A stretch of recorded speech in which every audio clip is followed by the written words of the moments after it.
issued a severe thunderstorm warning for northeastern Menard County, Logan County, eastern Woodford County, DeWitt County, eastern Tazewell County, McLean County, southeastern Mason County until 5 p.m. At 4:13 p.m., severe thunderstorms were located along a line extending from near Sycamore to near Hartsburg to near Middletown, moving northeast at 45 miles per hour. Expected hazards include 60 miles per hour with presence and nickel-size hail. This is a radar-indicated threat. The following impacts are expected. Expect damage to roofs, siding, and trees.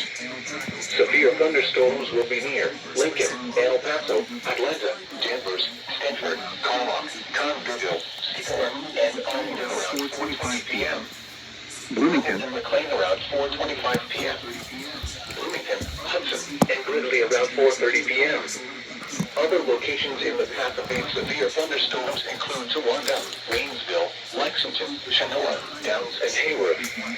This includes the following highways: Interstate 155 between mile marker 0 and 28. Interstate 39 between mile marker 0 and 23. Interstate 55 between mile markers 114 and 186. Interstate 74 between mile markers